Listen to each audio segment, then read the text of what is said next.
You're listening to the Daily Mishnah Podcast with Benedict.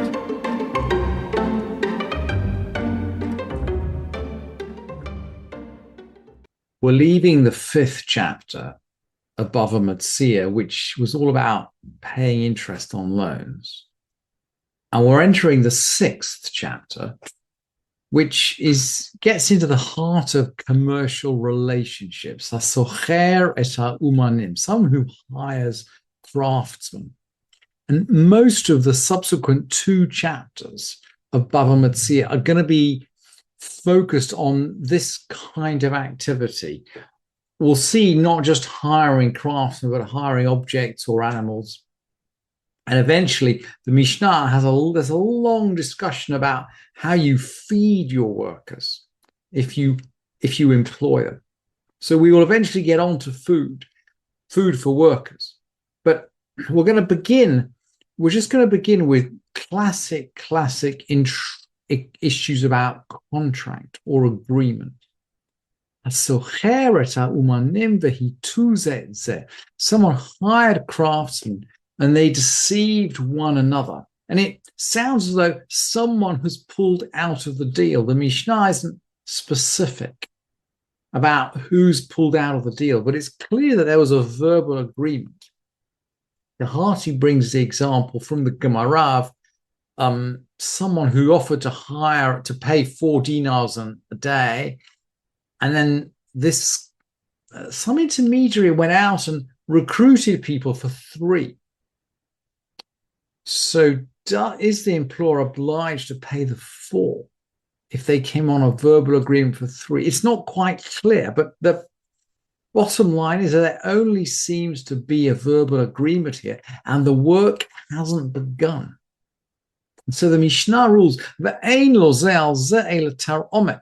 can only grumble. They got to grumble between them. So, okay, maybe they think they should have been hired for 4 and they were hired for 3. They can grumble, but there's no contract.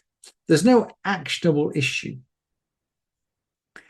And I suppose if they don't want to participate, they can go away and the householder can hire other workers, because there's no urgency about the task.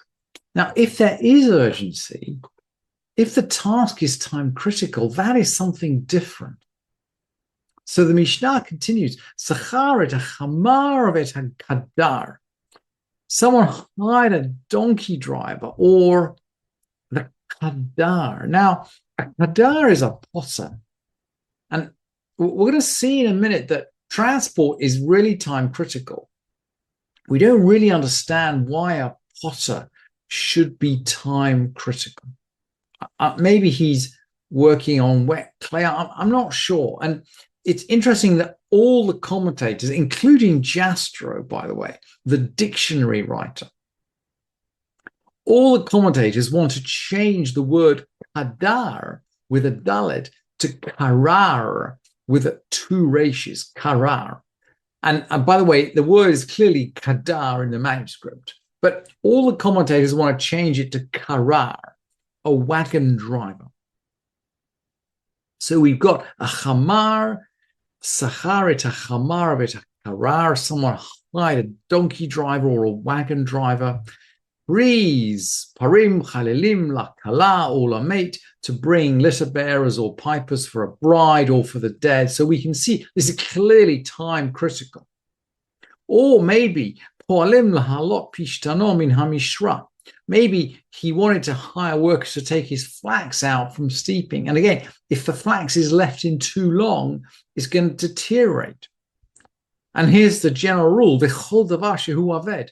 Anything that will be lost, i.e. lost if delayed, v'chazru v'hem, and they retract it. So they agree to do this time critical task, and then they change their minds, they retract it. Makom she'ein adam socher, makom she'ein adam.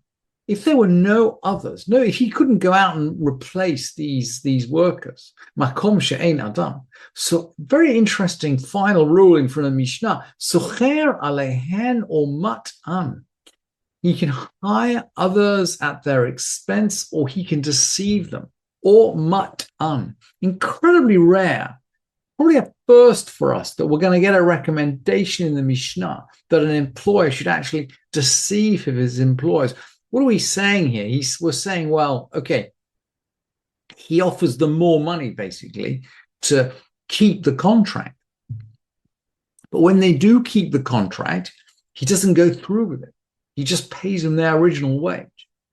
And the Mishnah seems to say this is okay because maybe we're getting into questions of gouging, that once you've taken a wage, taken a job, a time critical job, you can't stop halfway through and say, oh, no, I'm not going to, bit like a taxi driver, taking you halfway to your destination and then stopping in the middle of Rock Creek Park, maybe, and say, oh, no, I'm not driving any further unless you pay me an extra $10. That seems to be the issue that the Mishnah is getting at. And he's saying, okay, if you're sitting in that taxi, you can agree to pay him the extra $10 to get you out of the park. But and when it comes to the end of the ride, you don't actually have to come up with the $10 you said you would. And the Mishnah is going to conclude, if someone hired craftsmen and they retracted, so these guys have already clearly from context, they've already started work. So he's hired them, they've started work, and they basically go back on their deal. Yadon la tachtona, they're in the worst negotiating position, i.e., he can demand either that they finish their work at the original price or that they compensate him for the additional cost of replacing them. But if the householder retracted, if he abrogated their contract halfway through, maybe he found a cheaper laborer, cheaper craftsman, he's at a disadvantage, i.e., they can demand from him the full wages for their work or the financial compensation. And the Mishnah concludes, anyone who changes the contract, is at a disadvantage, i.e., he can be claimed against for the cost of changing the contract. And anyone who retracts from a contract, so retracting from a contract is similar to changing it. Yado la tachtona, he's at the financial disadvantage. He effectively has to compensate the other party for breaking the contract.